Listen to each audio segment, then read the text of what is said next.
At bago po natin tawagin ang mga ngaral ng salita ng Diyos ngayong umaga, si Michael ay pagpatuloy po natin ang ating pagbasa sa Joel. Sapagkat babasahin po natin ang buong Joel. Nasa Kabanata 2 na po tayo hanggang Kabanata 3. Joel 2. Hipan ninyo ang trompeta sa Zion. Patunugin ninyo ang hudyat sa aking banal na bundok. Manginig ang lahat ng naninirahan sa lupain, sapagkat ang araw ng Panginoon ay dumarating. Ito'y malapit na. Isang araw ng kadiliman at pagkulimlim. Araw ng mga ulap at makapal na dilim. Gaya ng bukang liwayway na kumakalat sa mga bundok. Isang dakila at makapangyarihang hukbo ang dumarating. Hindi nagkaroon kailanman ng gaya nila, ni magkakaroon pa man pagkatapos nila, hanggang sa mga taon ng maraming salinlahi. Isang apoy na tumutupok sa harapan nila at sa likuran nila ay isang nagliliyab na apoy. Ang lupain ay parang halamanan ng Eden sa harapan nila. Ngunit sa likuran nila ay isang sirang ilang at walang nakataka sa kanila. Ang anyo nila ay parang anyo ng mga kabayo. At sila ay tumatakbo gaya ng mga kabayong pandigma. Gaya ng rumaragas ang karwahe ay lumulukso sila sa tuktok ng mga bundok. Gaya ng hugong ng liyab ng apoy na tumutupok sa dayami. Gaya ng isang makapangyarihang hukbo na nakahanda sa labanan. Sa kanilang harapan ay nagdadalamhati ang mga tao. Lahat ng mukha ay namumutla. Sila'y sumasalakay na gaya ng mga mandirigma. Kanilang inakyat ang pader na gaya ng mga kawal. Bawat isa'y patungo sa kanya-kanyang lakad at hindi sila lumilihis ng kanilang mga daan. Hindi sila nagtutulakan sa isa't isa. Bawat isa'y lumalakad sa kanya-kanyang landas. Kanilang sinagupa ang mga sandata at hindi sila mapahinto. Kanilang nilulukso ang lungsod. Kanilang tinatakbo ang mga pader. Kanilang inaakyat ang mga bahay. Sila'y pumapasok sa mga bintana na gaya ng magnanakaw. Ang lupa ay nayayanig sa harapan nila. Ang langit ay nayayanig. Ang araw at ang buwan ay nagdidilim at ang bituin ay nawawalan ng kanilang kaningningan. Pinatutunog ng Panginoon ang kanyang tinig sa unahan ng kanyang hukbo, sapagkat ang kanyang hukbo ay napakalaki. Siya ay nagsasagawa ng kanyang salita at ng kanyang salita ay makapangyarihan. Sapagkat ang araw ng Panginoon ay dakila at kakilakilabot. Sinong makakatagal? Gayunmay ngayon, sabi ng Panginoon, manumbalik kayo sa akin ng inyong buong puso na may pag-aayuno at may pagtangis at pagdadalamhati. At punitin ninyo ang inyong mga puso at hindi ang inyong mga damit. Manumbalik kayo sa Panginoon ninyong Diyos sapagkat siya'y mapagbiyaya at mahabagin, hindi magagalitin at sagana sa tapat na pag-ibig at nalulungkot sa kasamaan. Sinong nakakaalam kung siya'y hindi magbabalik loob at malulungkot at mag-iwan ng isang pagpapala sa likuran niya ng handog na butil at handog na inumin sa Panginoon ninyong Diyos.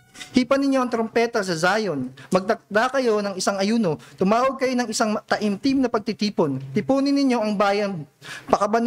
Pakabanalin ang kapulungan. Tipunin ang matatanda. Tipunin ang mga bata. At ang mga sanggol na pasusuhin. Lumabas ang bagong kasal na lalaki sa kanyang silid. At ang bagong kasal na babae sa kanyang silid. Tumangis ang mga pari, ang mga lingkod ng Panginoon sa pagitan ng portiko at ng dambana, at kanilang sabihin, maawa ka sa iyong bayan, O Panginoon, at huwag mong gawing katatawanan ang mana na hinahamak ng mga bansa. Bakit nila sasabihin sa gitna ng mga bayan, nasaan ang kanilang Diyos? At ang Panginoon ay nanibugho para sa kanyang lupain at nahabag sa kanyang bayan. At ang Panginoon ay sumagot at sinabi sa kanyang bayan, narito, ako'y magpapadala sa inyo ng trigo, alak at langis, at kayo'y mabubusog, at hindi ko kayo gagawing isang kahihiyan sa gitna ng mga bansa. Aking ilalayo ng malayo sa inyo ang mula sa hilaga, at itataboy ko siya sa tuyo at sirang lupain. At kanyang unahay sa dagat silangan, at ang kanyang hulihan ay sa dagat kanluran. Ang kanyang baho at masamang amoy ay aalingasaw, sapagkat siya ay gumawa ng malaking bagay. Huwag kang matakot, o lupa. Ikaw ay matuwa at magalak, sapagkat ang Panginoon ang gumawa ng mga dakilang bagay. Huwag kayong matakot, kayong mga hayop sa parang, sapagkat ang mga pastulan sa ilang ay sariwa. Ang punong kahoy ay nagbubunga, ang puno ng igos at ang puno ng ubas ay saganang nagbubunga. Kayo'y matuwa, o mga anak ni Zion, at magalak sa Panginoon ninyong Diyos, sapagkat kanyang ibinigay ang maagang ulan para sa inyong ikakawalang sala. Kanyang ibinuhos para sa inyo ang isang masaganang ulan. Ang maaga at ang huling ulan, gaya ng dati, at ang giikan ay mapupuno ng trigo, at ang sisidlan ay aapaw ng alak at langis. Aking isasauli sa inyo ang mga taon na kinain ng kuyog na balang, na gumagapang na balang at ng maninirang balang, at ng nagngangat-ngat na balang na siyang aking malaking hukbo na sinugo laban sa inyo. Kayo'y kakain ng sagana at mabubusog. Sa inyo'y pupurihin ang pangalan ng Panginoon ninyong Diyos, na gumagawa ng kababalaghan sa inyo, at ang bayan ay hindi na muling mapapahiya. At inyong malalaman na ako'y nasa gitna ng Israel, at ako ang Panginoon ninyong Diyos, at wala nang iba. At ang aking bayan ay hindi na muling mapapahiya. At mangyari at pagkatapos nito, na ibubuhos ko ang aking espiritu sa lahat ng laman, at ang inyong mga anak na lalaki at mga anak na babae ay magsasalita ng propesiya. Ang inyong matatanda ay mananaginip ng mga panaginip. Ang inyong mga kabataang lalaki ay makakita ng mga pangitain. At maging ang mga lingkod na lalaki at babae ay ibubuhos ko sa araw na iyon ang aking espiritu. At ako'y magbibigay ng mga tanda sa langit at sa lupa, dugo, apoy, at mga haliging usok. Ang araw ay magiging kadiliman at ang buwan ay magiging dugo, bago dumating ang dakila at kakilakilabot na araw ng Panginoon. At mangyayari na ang sinumang tumatawag sa pangalan ng Panginoon ay maliligtas, sapagkat sa bundok ng Zion at sa Jerusalem ay pupunta ang mga nakatakas, gaya ng sinabi ng Panginoon, at kabilang sa mga naligtas ay yaong mga tinawag ng Panginoon.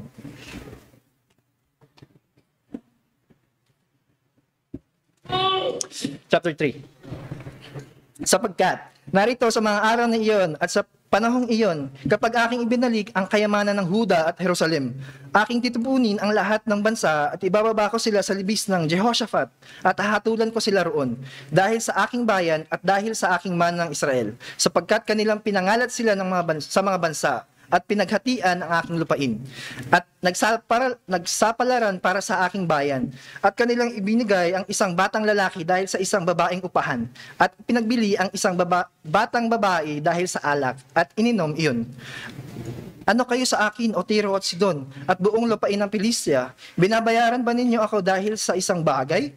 Kung ako'y inyong binabayaran, mabilis at madali kong gagantihan ang inyong gawa sa inyong sariling ulo. Sapagkat inyong kinuha ang aking pilak at ginto, at inyong dinala sa inyong mga templo ang aking mga kayamanan.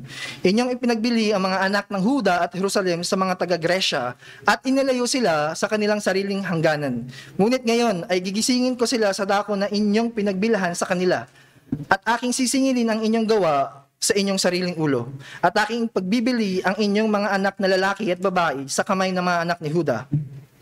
At kanila ipagbibili sila sa mga sabeyo sa isang bansang malayo, sapagkat nagsalita ang Panginoon. Ipahayag ninyo ito sa mga bansa. Maghanda kayo ng pakikipagdigma. Pasiglahin ninyo ang malalakas na lalaki. Magsilapit ang lahat ng lalaking mandirigma. Sila'y magsiahon. Gawin ninyo mga tabak ang inyong mga sudsod, at mga sibat ang inyong mga karit. Hayaang sabihin ng mahina, ako'y malakas. Magmadali kayo at magseparito, kayong lahat ng bansa sa palibot. Magtipon-tipon kayo roon. Ibaba mo ang inyong mga malalakas, O Panginoon. Pasiglahin sa mga bansa ang kanilang sarili, at sila'y umahon sa libis ni Jehoshaphat, sapagkat dooy uupo ako upang hatulan ang lahat ng bansa sa palibot. Gamitin ninyo ang karit, sapagkat ang aanihin ay hinog na. Pumasok kayo at inyong yapakan, sapagkat ang pisaan ng alak ay puno. Ang imbakan ng alak ay inaapawan, sapagkat ang kanilang kasamaan ay napakalaki. Napakarami. Ang nasa libis ng pagpapasya, sapagkat ang araw ng Panginoon ay malapit na, sa libis ng pagpapasya.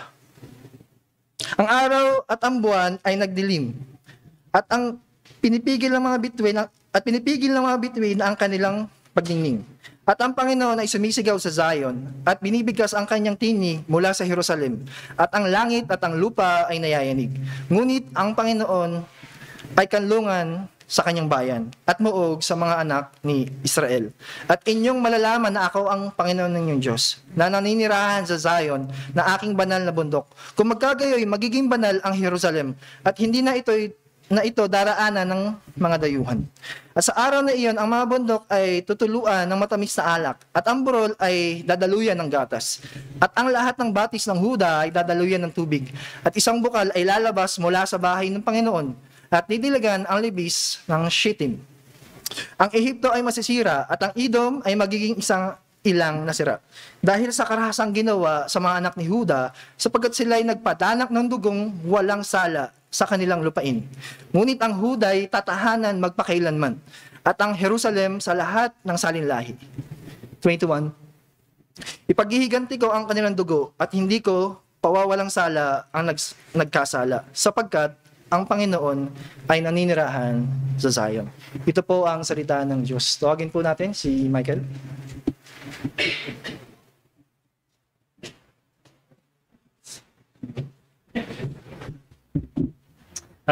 Salamat Brother Louis sa malinaw at matyagang pagbabasa ng aklat ni Joel. Pwede na tayong uwi mga kapatid.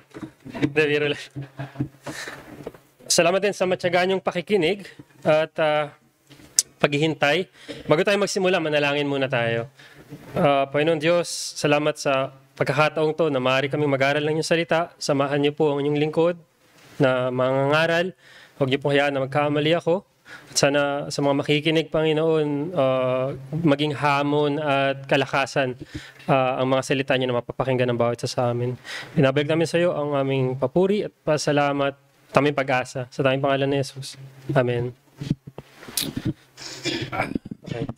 Kung magkakaroon po tayo ng classification sa mga libro sa lumang tipan mula sa well-known books tsaka sa mga unknown books, pwede nating igrupo ito sa dalawa.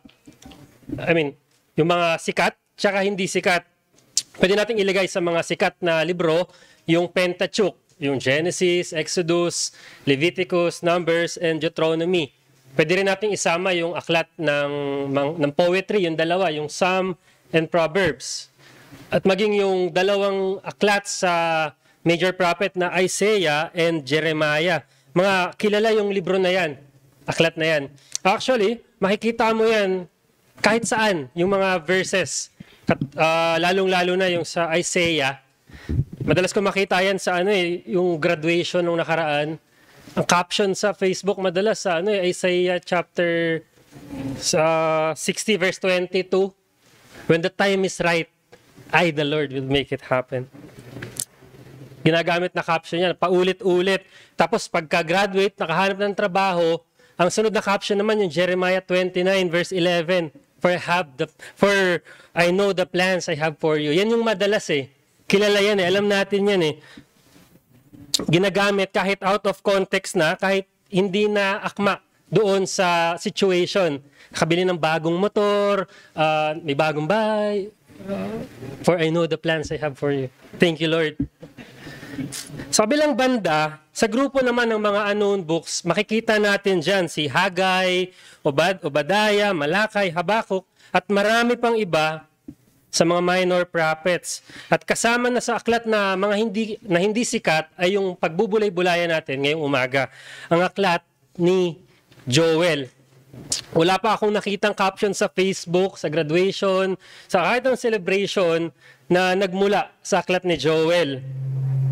Dito, mapapatunayan natin na hindi kilala yung aklat ni Joel talaga. Lagi yan nalalampasan. Madalas, inaalikabok lang din ang mga aklat ng minor prophets mula kay Hosea, di ba? Si Hosea, si Joel, Amos, Obadiah, Jonah, Micah, Nahum, Habakuk, Zephaniah, Haggai, Zechariah, and Malaki. Tama ba? So yun, di ba? Hindi ko nga kalimutan na rin So yun, that's the reason why I labored to preach the books of Haggai and Obadiah on my previous preaching in order for us to realize that we are wasting a lot of treasure by neglecting the study of minor prophets. This morning, Lord willing, we'll be looking to one of the neglected books in the Bible, and in my own personal opinion, one of the most underrated book in the Old Testament, the book of Joel. The book of Joel. Gusto kong bigyan ng title ang ating pag-aaral ngayong umaga na Winning by Winning. Yung winning po, ito yung parang isang nanay na nagpapasuso sa kanyang anak tapos inawat niya na. So yung parang konteksto naman na ito ay isa-isang tao nagpapatuloy sa kasalanan tapos inawat na siya. Kaya merong tagumpay. Winning by winning. At magmumula ang ating pag-aaral sa aklat ni Joel, Kabanata 1, 2 at 3. sabi sa akin ni Pastor George, gawin ko pong series, pero inisip ko gawin na lang natin isa para isahan na lang. Wala nang pabalik-balik. Katunayan, hindi naman talaga bago sa atin yung pangalang Joel eh. Yung kapatid ni Ate Seri, yung papa ni Chel, si Kuya Joel yun eh. Meron din akong ninong pangalan, Joel. Naglipaan na to sa mundo eh. Maraming Joel. Kumbaga, kung magkakaroon ka ng anak, hindi mo napipili yung Joel kasi sikat na yun eh. Diba? Baka marami pang kahit yun sa NBI. Pero alam nyo ba, maganda yung kahulugan ng pangalang Joel. Ang ibig sabihin ng Joel or Yoel sa original is Yahweh is God. The Lord is God. Yan ang kahulugan ng pangalang Joel. Mahirap tukuyin ang petsa kung kailan nagministeryo si Joel dahil walang binanggit na hari na nagahari at wala ring remarkable events na binanggit na kung saan pwede nating matrace kung kailan nabuhay si Joel. Isa lang ang malinaw na identification ni Joel na binigay sa atin. Siya ay anak ni Pethuel. May kita natin yan sa chapter 1, verse 1. Ang problema, hindi natin kilala kung sino itong si Pethuel. But to name his son Joel would suggest that Pethuel must have been a pious follower of God. Another thing, mahirap rin ma-identify kung sa Northern Kingdom or sa Southern Kingdom nagminister si Joel. However, it is quite remarkable that Joel rarely mentioned Israel in his book. We can then assume that probably the Northern Kingdom already suffered from exile. As we can also see sa Joel chapter 3, verse 2.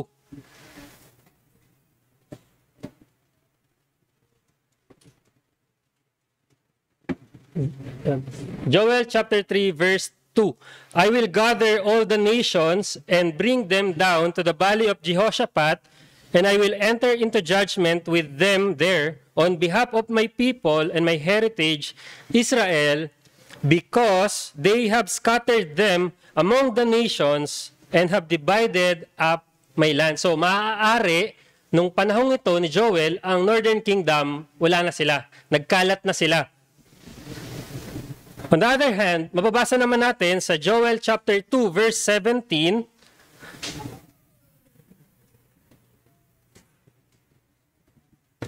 tumangis ang mga pari, ang mga lingkod ng Panginoon sa pagitan ng portiko at ng dambana. Magkakahint tayo dito na nag-ooperate pa rin ang temple. Working pa ang mga priest at nag-e-exist pa ang Southern Kingdom. Chances are high that Joel ministered in the Southern Kingdom. Since it was not clearly stated in the book, we will not spend much time investigating. We will leave it like this. We'll proceed now to the message that I want to bring this morning.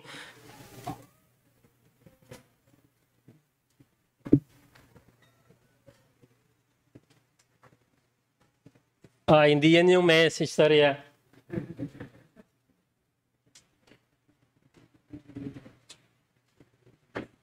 Sorry, pero hindi yan yung message.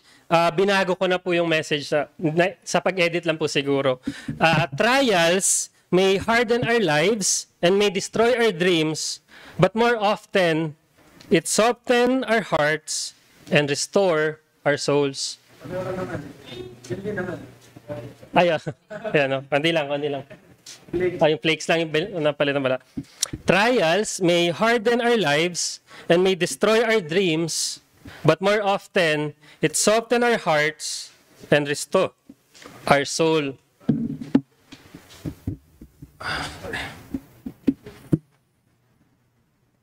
Tatlong bagay po yung gusto kong dalhin ngayong umaga. Una, plague invades the land. Pangalawa, flee in the land. Pangatlo, points to the last. Tatlong bagay po. Una-una, plague invades the land. Yeah. So makikita natin yan sa verses 4 3 and 2. Verse 4, ayun. What the cutting locust left, the swarming locust has eaten. What the swarming locust left, the hopping locust has eaten. And the hopping locust left, the destroying locust has eaten. Verse 3, tell your children of it, and let your children tell their children and their children to another generation. Verse 2b, has such a thing happened in your days or in the days of your father? Makikita natin dito na merong pulutong ng balang or locust na pumeste sa lupain. By the way, yung locust or yung balang ay kamukha po ng grasshopper. Halos magkatulad sila ng itsura, para silang magkapatid. Itong locust invasion na nangyari sa panahon ni Joel ay masyadong extreme. Dinaan na lang ito ni Joel sa isang rhetorical question sa verse 2b.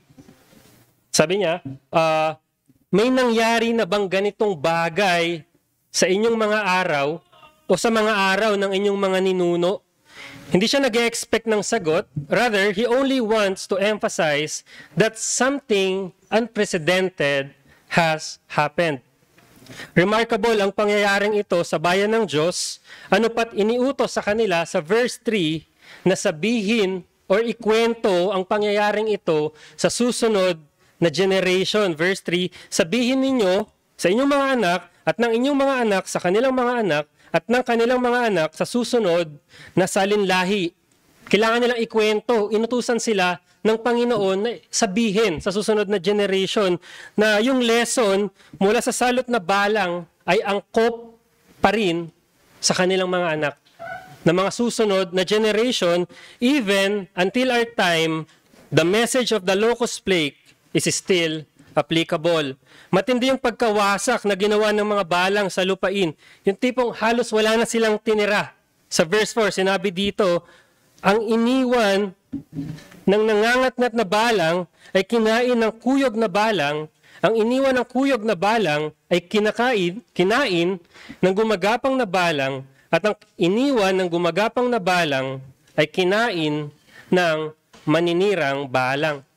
Ganyang katindi. Halos inuubusin na ng mga locust ang lahat ng pananim sa lupain.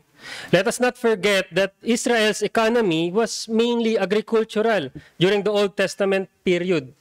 Locusts were a catastrophe for them.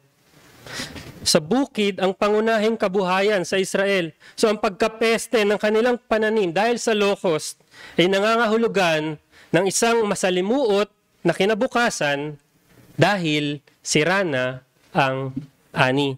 These voracious insects strip all green vegetation, leaving nothing to harvest. Hindi lang pagkain ng tao ang naapektuhan, maging ang pagkain ng kanilang mga alagang hayop ay binanatan din ng mga balang. Ang pagkapeste ng kanilang pananim ay magkakaroon ng domino effect sa kanilang lipunan. Dahil nagkaroon ng pagkain ng balang sa kanilang pananim, magkakaroon ng shortage sa harvest. Magkakaroon ng shortage sa pagkain. Sunod nun, magkakaroon ng inflation sa bilihin. Sunod nun, magkakaroon ng kahirapan. Sunod nun, magkakaroon ng mga sakit. Dahil tagutom na eh. At sunod ng karamdaman ay kamatayan. Kamatayan. This is the time Joel lived.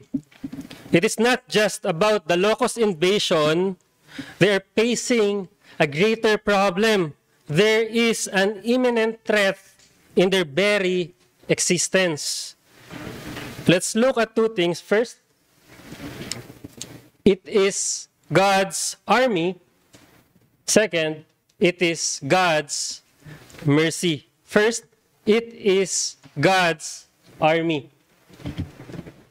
Malinaw pong sinabi ito ng Panginoon sa Joel chapter 2 verses 11a and 25. 11, the Lord utters his voice before his army, for his camp is exceedingly great. He who executes his word is powerful. Verse 25, I will restore to you the years that the swarming locust has eaten, the hopper, the destroyer, and the cutter. Pakinggan niyo po yung huli. My great army which I sent among you. It is God's army. Ang Diyos ang nagtakda ng lahat ng bagay, mabuti man o masama sa paningin natin. Si Lord ang Commander General ng mga locust. Hindi sila makakapag-operate kung walang executive order galing kay Lord. Yung pinsala na dinulot ng mga balang sa bayan ng Israel ay pinsala na pinahintulutan ng Panginoon. From the top of the social scale, their leaders, verse 2, hear this, you elders, give ear, all inhabitants of the land. And verse 9, the grain offering and the drink offering are cut off from the house of the Lord. The priests mourn, the ministers of the Lord. Mula sa mga leader, sa mga elder, naapektuhan sila. Pangalawa, yung middle class. Verse 11, be ashamed, O tillers of the soil. Wail, O vine dressers, for the wheat and the barley, because the harvest of the field has perish. Pati yung middle class at yung huli, the drunkards, yung mga manginginom sa pinaka-huli sa kanilang lipunan, awake you drunkards, verse 5, and weep and wail, all you drinkers of wine. Because of the sweet wine, for it is cut off from your mouth. Mula sa pinakamataas hanggang sa pinakamababa sa lipunan, lahat ay naapektuhan ng salot na balang. Pero ang kagandahan dito, galing ito sa Panginoon. Ito ay hukbo ng Panginoon. Para sa mga Israelita na humaharap sa salot na balang at sa banta sa kanilang buhay, ang malaman mula sa mensahe ni Joel na ang salot na ito ay mula sa Panginoon ay magkakaroon ng pag-asa. Na ang lahat ng bagay ay nangyayari sa ilalim ng pangangasiwa ng Panginoon.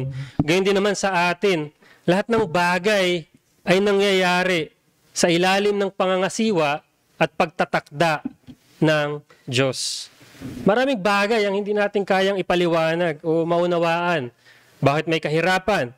Bakit may karamdaman? Kalungkutan? Bakit may mga broken relationships? Bakit may broken family? Bakit may death? Bakit may plagues? At napakarami pang ibang mga tanong. Pero ang maging malinaw sa atin na sa ibabaw ng lahat ng mga bagay na ito, ang Panginoon ay involved. Nagtatakda, nangangasiwa sa lahat ng bagay na nangyayari sa ating buhay, tiyak na ito ay kaaliwan. There is no such thing as luck. There is no cosmic force that lines up to make things work and nothing happen by chance. It's all God. It's all God. Wala pong swerte at wala rin pong malas. Walang nakalusot sa mga mata ng Panginoon. Lahat ng detalye ng ating buhay ay nakatakda. Lahat ng detalye sa ating buhay ay nakatakda. 2 Chronicles chapter 16 verse 9.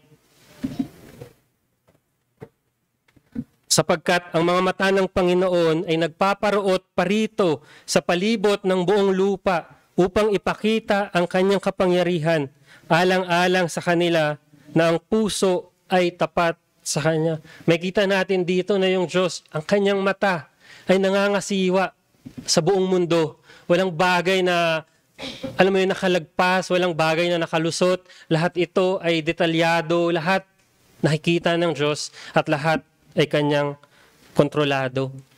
Very comforting yung turo ni Jesus sa Matthew chapter 10 na maging yung mga maliliit na detalye ay pinapangisawaan, ngasiwaan ng Panginoon. Matthew chapter 10 verse 29 to 31.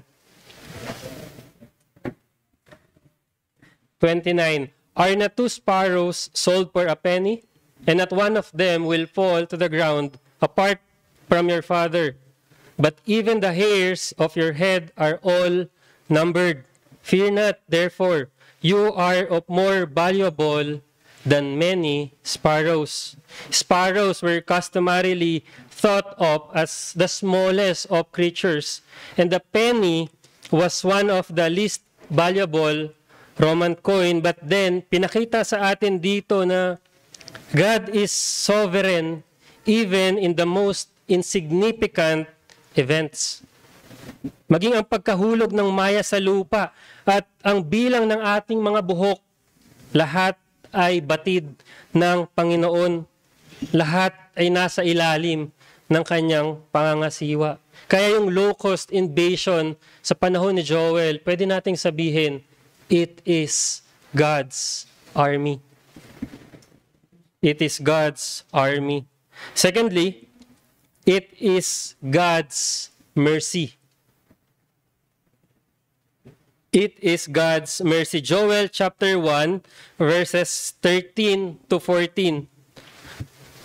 Magbigkis kayo ng damit sako at tumaghoy, o mga pari at tumaghoy, manangis, kayong mga lingkod sa dambana. Hali kayo, palipasin ninyo ang magdamag na suot ang damit sako, o mga lingkod ng aking Diyos, sapagkat ang handog na butil at ang handog na inumin ay pinagkait sa bahay ng inyong Diyos. Verse 14, magtakda kayo ng pag-aayuno, tumawag kayo ng isang banal na pagtitipon, tipunin ninyo ang matatanda at ang lahat ng naninirahan sa lupain sa bahay ng Panginoon ninyong Diyos, at dumaing kayo sa Panginoon. Walang particular na kasalanan ang binanggit laban sa mga Israelita. Isang partikular na hangarin ang laman ng mensahe ni Joel, ang mensahe ng pagtangis sa kasalanan. Verse 13 sabi, magbigkis kayo ng damit sako at tumaghoy, o mga pari at tumaghoy, manangis kayong mga lingkod ng dambana. Tipunin ninyo ang matatanda at ang lahat ng naninirahan sa lupain sa bahay ng Panginoon ninyong Diyos, at dumaing kayo. Ang pagpapadala ng Panginoon ng balang sa lupain ay hindi upang sila ay lipulin, kundi para sila ay gisingin. Dahil ang nais ng Panginoon ay manumbalik sila sa Kanya. Nais ng Panginoon ay manumbalik sila sa Kanya. Walang iniwan ito sa pagdidisiplina ng isang magulang sa kanyang anak. Hindi niya naman pinapalo yung anak niya para maltratuhin lang eh. Di ba pinapalo niya, dinidisiplina niya para ituro sa anak niya, mali yan. Mali yung ginagawa, maling mangupit, di ba? Maling magsinungaling. Gusto niyang itama. Ganon din naman yung Panginoon sa kanyang mga tao. Gusto niya silang gisingin na may mali sa ginagawa niyo.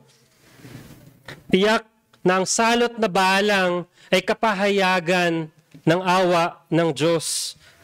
Bukod doon, maaalala nila na yung 10 balang na pinadala ng Panginoon sa Ehipto, isa doon ay salot na balang.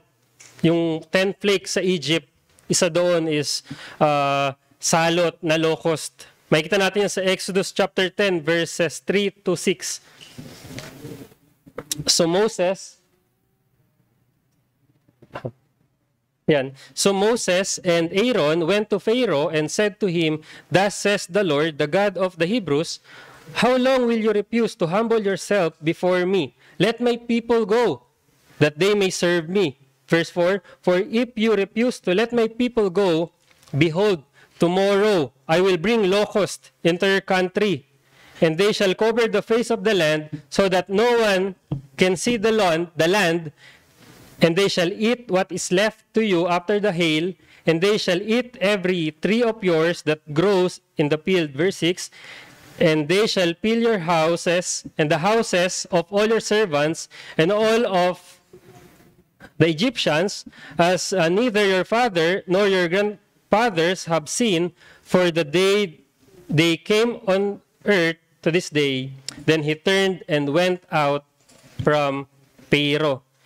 Pinadala yung balang sa Egypt para iligtas ang mga Israelita laban sa kamay ng mga Ehipsyo, pero sa pagkakataong to, pinadala muli ng Panginoon ng balang para iligtas sila hindi na sa kamay ng mga Ehipsyo, kundi laban sa kanilang sarili.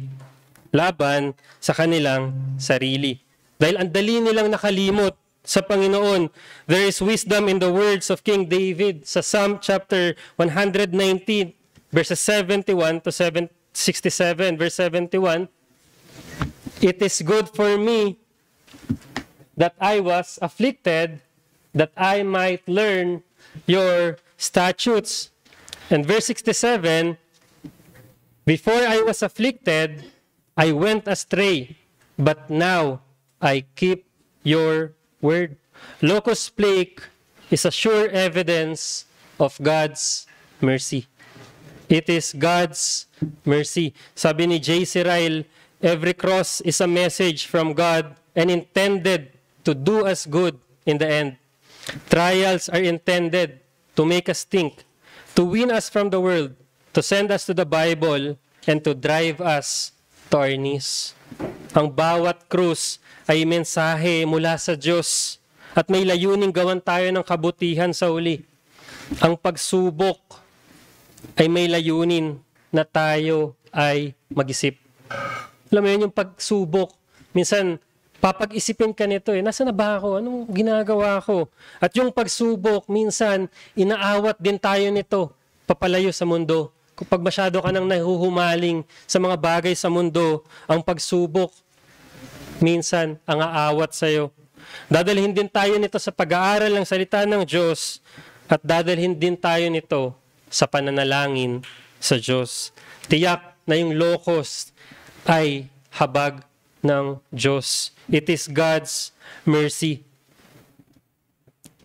Second heading, plea to the land. Dalawang bagay, a plea to repent and a plea to remember.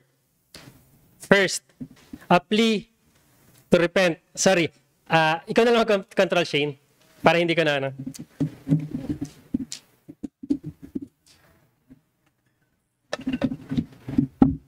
So, yan.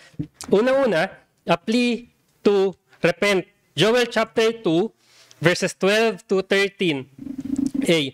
Yet even now, declares the Lord, return to me with all your heart, with fasting, with weeping, and with mourning. Verse 13. And rend your hearts and not your garments. Return to the Lord your God. Ang panawagan sa taong bayan, verse 12, return to me with all your heart. Manumbalik kayo sa akin ng inyong buong puso. And verse 13, rend your hearts and not your garments. Punitin ninyo ang inyong mga puso at hindi ang inyong mga damit. Yung salitang rend na ginamit po dyan sa original na Hebrew, ang ibig sabihin po, ang kahulugan is to split, to tear to pieces, to separate abruptly or with violence. Talagang punitin, parang pagpunit ng sedula, punit talaga, parang ganun yung pagkakapunit na tinutukoy dyan. Sa lumang tipan, bahagi na ng kanilang ancient custom ang pagpupunit ng damit. Ginagawa nila ito bilang pagpapakita ng kapighatian, pagsisisi at kalungkutan. Yan kung bakit nila pinupunit ang kanilang damit. Isang halimbawa, nang mabalitaan ni Haring David na pinatay ni Absalom ang lahat ng kanyang kapatid. Kung maalala niyo po yung story sa 2 Samuel chapter 13 na mayroong anak si David na ang pangalan si Amnon. Ang ginawa niya, nirape niya yung isa niyang kapatid na babae sa tulong ng kanyang pinsan. Tapos, nung mabalaman yon ng anak ni David, na kapatid ni Amnon, na si Absalom, nagalit siya. Gusto niya patayin yung kapatid niya. So, napatay. To make the long story short, napatay ni Absalom si Amnon. Ang problema, yung balita na dumating kay David ay pinatay daw lahat ng anak ni David. Ang katotohanan, si Amnon lang yung pinatay. Pero, yung naging reaksyon ni David nung mabalitaan na yon sa verse 31 ay ganito. Ng 2 Samuel chapter 13 verse 31. Nang magkagayoy, tumindig ang hari at pinunit ang kanyang mga suot at humiga sa lupa at ang lahat niyang mga lingkod na nakatayo sa palibot niya ay pinunit ang kanilang mga damit. Ganyan yung reaction ni David eh. Pinunit yung damit eh. Kumbaga, nakasanayan na nila yun eh. Maging si Haring Hezekiah, nang marinig niya yung mayabang na talumpati ng spokesperson ng Assyria na si Rabsakeh, napighati si Haring Hezekiah. At ang sabi niya sa Isaiah chapter 37 verse 1, nang marinig ito ni Haring Hezekias, pinunit niya ang kanyang kasuotan at binalot ang sarili ng damit sako at pumasok sa bahay ng Panginoon. Makikita natin dito na bahagi ng kanilang sinaunang nakasanayan ang pagpupunit ng damit. Ang problema, they became used to this practice up to the point of integrating it in the relationship with God. They learned putting on false display of repentance. The people performed rituals of tearing their clothing without experiencing true heart-crushing remorse for their sin. Nasanay na silang magpupunit ng damit. Ang problema, dinala nila yon hanggang sa relationship nila sa Panginoon. Pero hindi ganon ang gusto ng Panginoon. Hindi lang pagpupunit ng damit ang gusto ng Panginoon.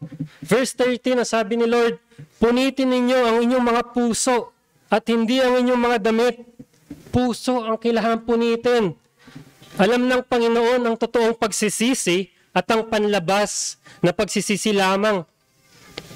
Mga kapatid, mga kaibigan, pwede nating madaya ang ating mga kapwa na tayo ay nagsisisi. Hindi nila malalaman yung totoong kondisyon ng ating puso eh.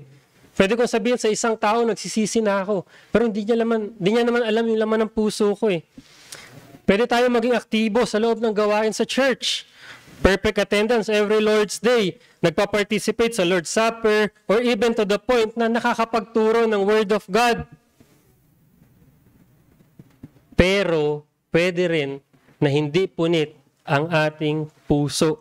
Si Jesus mismo yung nagturo sa atin sa chapter 25 sa book of Matthew and sa chapter 13 na magkakaroon ng dakilang araw ng paghihiwalay. Matthew chapter 13 verses 47 to 50, ganito po yung sinasabi. Verse 47, gayon din naman, ang kaharian ng langit ay tulad sa isang lambat na inihagis sa dagat at nakahuli ng iba't ibang uri ng isda.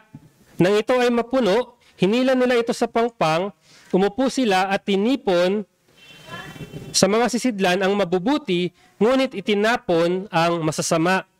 Gayon ang mangyayari sa katapusan ng sanlibutan. Lalabas ang mga anghel at kanilang ihihiwalay ang masama sa matuwid. At itatapon sila sa pugon ng apoy, doon ay magkakaroon ng pagtangis at pangangalit ng mga ngipin. In chapter 25, verses 31 to 33. When the Son of Man comes in His glory and all the angels with Him, then He will sit on His glorious throne. Verse 32, before Him will be gathered all the nations, and He will spare people one from another, as a shepherd separates the sheep from the goats. And He will place the sheep on His right, but the goats on the left. Bakit tinuro sa atin ni Jesus na magkakaroon ng dakilang araw ng paghihiwalay? Hindi ba dahil alam niya yung katotohanan na may mga great pretenders na makakapasok sa loob ng church? May mga peke na makakapasok sa loob ng iglesia. Na hindi lahat sa ating church, ito yung masakit na katotohanan eh, hindi lahat sa loob ng church ay merong punit na puso. Katotohanan, maaaring ang iba sa atin, punit lamang yung damit, pero hindi punit ang puso. Hindi pa uli ang lahat, kapatid, kaibigan. Ang panawagan sa bawat isa sa atin, punitin ang ating mga puso. Rending our hearts in repentance means wholehearted surrender to God. We rend our hearts when we admit that we are utterly destitute before God. Without His forgiveness, cleansing, and restoration, we are undone. Psalm chapter 51, verse 17. Ang mga hain sa Diyos ay bagbag na diwa, isang bagbag at nagsisising puso. O Diyos, ay hindi mo hahamakin kung magsisisi ka, kaibigan. Hindi ka hahamakin ng Diyos. Hindi ka hahamakin ng Diyos. A plea to repent. A plea to repent. Sa pamamagitan ng pagpupunit ng kanilang mga puso o sa pamamagitan ng pagsisisi, ang bayan ng Israel ay makakasumpong ng kagalingan sa kanilang bayan na winasak ng salot na balang. Gayon din naman sa atin, mga kapatid, sa pamamagitan ng pagpupunit ng ating puso, sa pamamagitan ng pagsisisi, ang ating mga kaluluwa ay makakasumpong ng kagalingan mula sa pagkawasak na dulot ng kasalanan. Kagalingan mula sa kasalanan. Secondly, a plea to remember. A plea to remember. Joel chapter 2 verse 13b. Manumbalik kayo sa Panginoon ninyong Diyos, sapagkat siya ay mapagbiyaya at mahabagin, hindi magagalitin at sagana sa tapat na pag-ibig at nalulungkot sa kasamaan.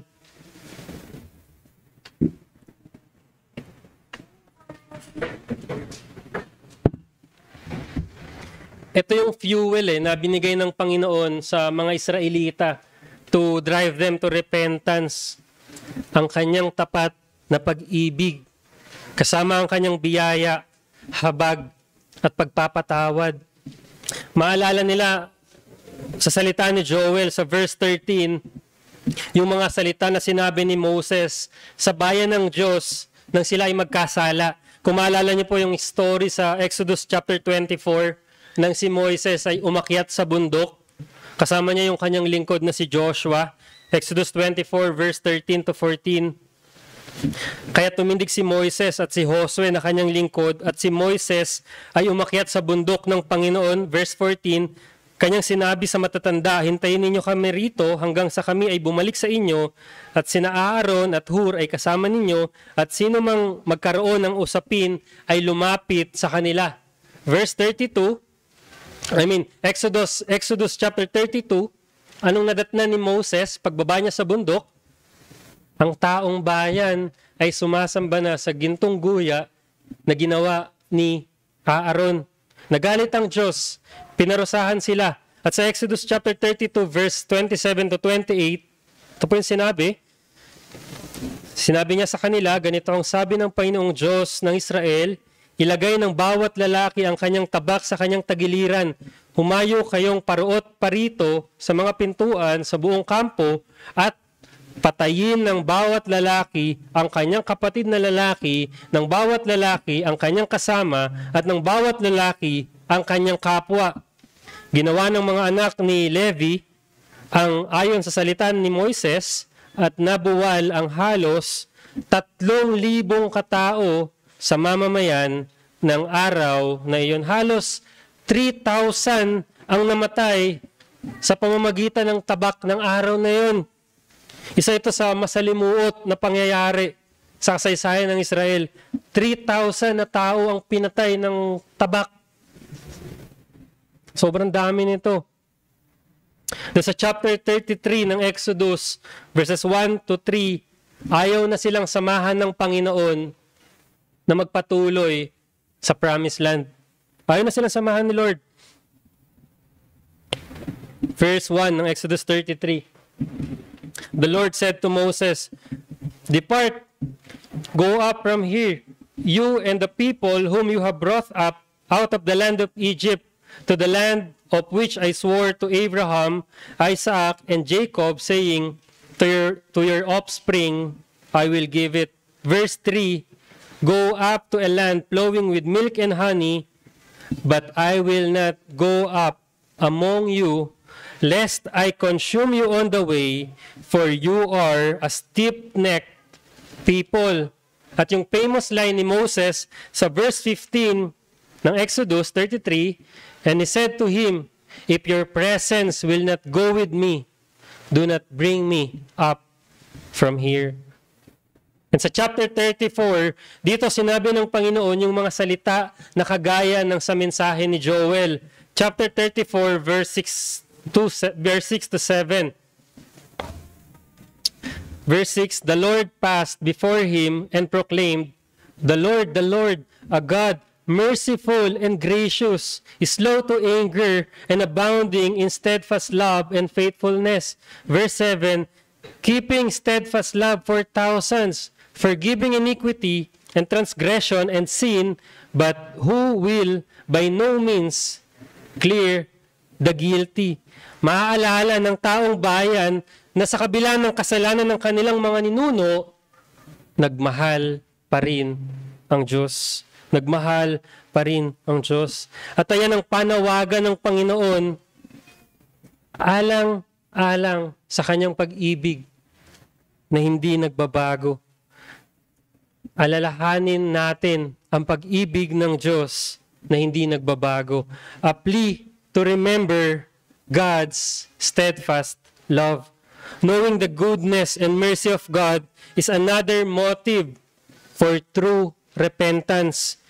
We come to Him with confidence that He will heal and forgive and that He will relent from the judgment He announced.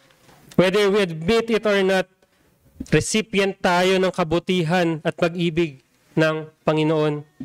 Mula sa pinakamaliit na detalye ng buhay natin hanggang sa pinakadakila, nararanasan natin ang kabutihan ng Diyos. Halimbawa na lamang yung paghinga natin. Paano kung alisin ng Panginoon ang ating paghinga ng ilang minuto lamang? Grabe yung magiging damage nito sa ating sistema. Mula sa utak, sa puso, sa liver, sa kidney, lahat maapektuhan. Kung aalisin ng Panginoon, ilang minuto lang ang ating paghinga. Kaya tama yung kasabihan, utang natin sa Diyos ang ating buhay. Kaya marapat lamang na ialay natin sa Diyos ang ating mga buhay. Lastly, it points to the last day. It points to the last day. Dalawang bagay po, no? Una, directed to the future. Pangalawa, directed to flee. Una, directed to the future. 5 verse po yung babasahin ko. Joel chapter 1, verse 5, 15. Joel chapter 2, verse 1, verse 11, and verse 31, and chapter 3, verse 14. Joel 1, 15 muna po. Alas for the day of the Lord is near, and as destruction from the Almighty it comes. Chapter 2, verse 1. Blow a trumpet in Zion, sound an alarm on my holy mountain. Let all the inhabitants of the land tremble, for the day of the Lord is coming. It is near. Chapter 2, verse 11. For the day of the Lord is great and very awesome. Who can endure it? Chapter 2, verse 31. The sun shall be turned to darkness and the moon to blood before the great and awesome day of the Lord. Chapter 3, verse 14. Multitudes in the valley of decision, for the day of the Lord is near. Near in the valley of decision. 5 beses sa bawat kabanata, binanggit sa atin ang dakilang araw ng Panginoon. Malapit na ang araw ng Panginoon. This is the overarching message of the book of Joel. The day of the Lord is near. Ang araw na ito ay magiging isang masalimuot na araw, higit pa sa araw na dumating ang balang sa kanilang lupain at sila'y pinsalain. God's judgment will terrify all unrepentant people, regardless of social, political, and economical status. Revelations chapter 6, verse 15 to 17. Ang mga hari sa lupa, ang mga prinsipe, ang mga pinuno ng hukbo, ang mayayaman, ang malalakas, at ang bawat alipin, at ang bawat malaya ay nagtago sa mga yungib, sa mga bato at sa mga bundok. at sinabi nila sa mga bundok at sa mga bato, mahulog kayo sa amin at itago ninyo kami mula sa muka ng nakaupo sa trono at mula sa puot ng kordero. Verse 17, sapagkat dumating na ang dakilang araw ng kanilang pagkapuot at sino ang makakatagal? Sino ang makakatagal? Sa araw na ito, pantay-pantay na tayong lahat. Wala nang halaga ang pagiging hari, prinsipe, pinuno, mayaman, malakas, alipin o malaya. Lahat ay haharap sa hukuman ng sa trono. Bawat isa sa atin. At makikita natin sa binasa natin sa Revelation, iisa lang ang tinig ng lahat. Verse 16, sinabi nila sa mga bundok, sa mga bato, mahulog kayo sa amin at itago ninyo kami mula sa mukha ng nakaupo, mula sa puot ng kordero. Hindi nila kayang harapin yung hukuman ng Diyos. Hindi nila kayang harapin yung puot ng kordero. Kaya nga maganda yung tanong sa verse 17 sapagkat dumating na ang dakilang araw ng kanyang pagkapuot, sino ang makakatagal? For the great day of their wrath has come. Who can stand? Who can stand? That question will lead us to our second and last subpoint. We are directed to flee. We are directed to flee. To flee the wrath that is to come. Joel chapter 2 verse 32. And it shall come to pass that everyone who calls on the name of the Lord shall be saved. For in Mount Zion and in Jerusalem there shall be those who escape, as the Lord has said, and among the survivors shall be those whom the Lord calls. Calling on the name of the Lord expresses familiarity and connection. The praise signifies identification as a member of God's family. Moreover, whoever calls on the name of the Lord claims Yahweh as one's own God. Hindi po bago yung concept na to sa Bible. Going back sa Genesis, ginamit yung ganitong praise. Pinakaunang beses na ginamit po ito sa Genesis chapter 4, verse 26. To Seth a son was born, and he called his name Enosh. At that time, people began to call upon the name of the Lord.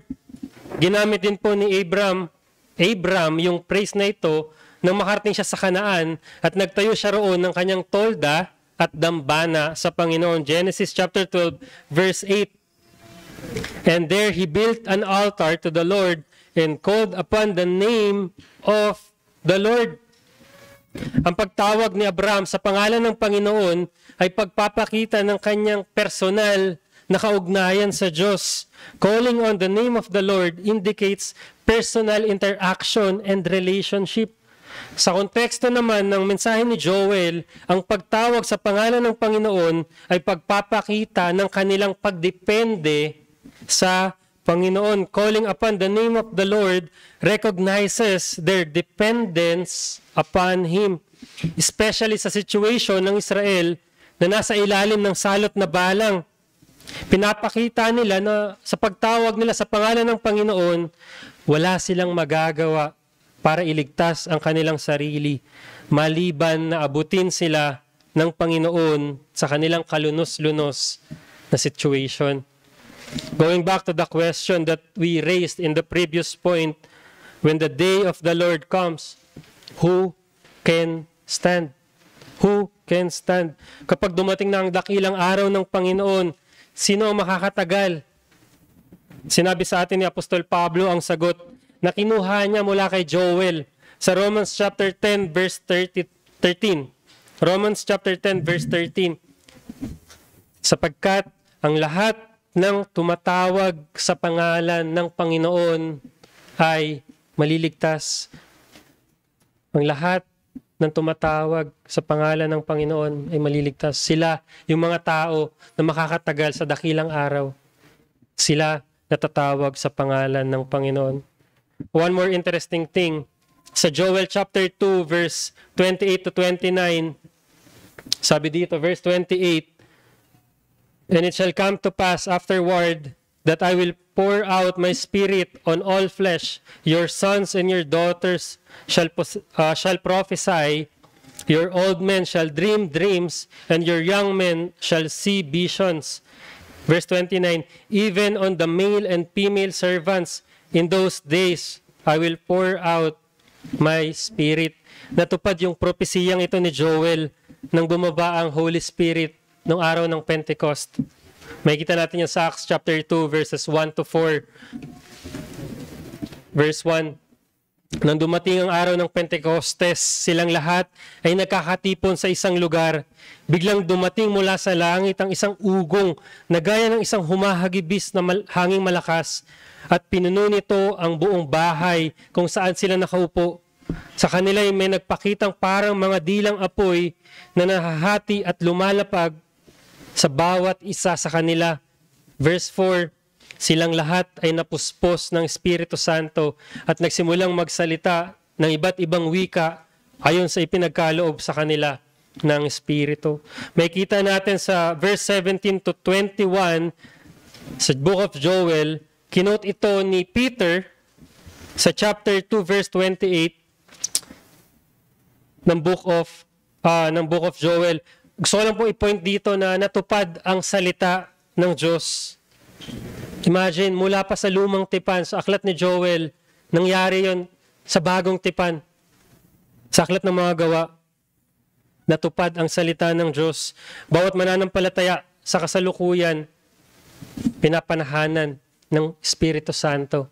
Lahat ng mananampalataya ay merong Holy Spirit. Mahabang panahon yung nakalipas, pero isang katotohanan, natupad ang salita ng Diyos. Natupad ang salita ng Diyos. Kasama sa propesiya ni Joel ay ang pagdating ng dakilang araw ng Panginoon, tiyak ito rin ay darating. Kagaya ng pagdating ng Santong Espiritu. Kailan? Di ko alam. Pero isang bagay ang tiyak, kailangan mo itong paghandaan. Kailangan mo itong paghandaan. Manumbalik ka sa Panginoon ng buong puso, kaibigan. Punitin mo yung puso at hindi ang yung damit. Tumawag ka sa pangalan ng Panginoon at ikaw ay maliligtas. Pero kung patuloy kang magmamatigas, kung patuloy kang tatanggi sa alok, para sa iyo yung isang propesiya sa huling talata, sa huling kabanata sa aklat ni Joel, verse 21, chapter 3, verse 21. "Ipaghihiganti ko ang kanilang dugo at hindi ko pawawalang sala ang nagkasala, sapagkat ang Panginoon ay naninirahan sa Zion. Pananagutan mo ang kasalanan mo. Haharap ka sa hukuman ng Diyos. Dala-dala ang lahat mong karumihan. Tiyak, hindi ka makakatagal dito, kaibigan. Hindi ka makakatagal dito, kaibigan. May pag-asa para sa iyo. Tumawag ka sa pangalan ng Panginoon at ikaw ay maliligtas. We're commanded to come to Jesus. Come to Jesus. Manalangin tayo, mga kapatid. Panginoong Diyos, salamat sa inyong salita na aming napagbulay-bulayan. Sulat niyo po sa puso namin ang mga katotohanan ito at ipaalala niyo sa amin na darating ang dakilang araw. At isang araw na dapat naming paghandaan. Nawa maging hamon ito sa mga hindi mananampalataya na nakapakinig nito at sa mga mananampalataya na nakapakinig din. Sana naging totoo ang pagpunit ng aming puso. Sana totoo ang aming pagsisisi at hindi panlabas lamang dahil ang katotohanan. Nakikita niyo po ang kaibuturan ng puso ng bawat isa. At suriin niyo po ang puso namin. Sana masumpungan niyo kaming tapat at totoo sa aming pananampalataya. At tulungan niyo po kami, Panginoon, na ingatan ang mga salita niyo sa aming puso at hindi ito mawalan ng kabuluhan sa mga nakapakinig. Ibalik sa iyo ang papuri, Panginoon. Ito po ang aming dalangin sa ngalan ni Jesus. Amen.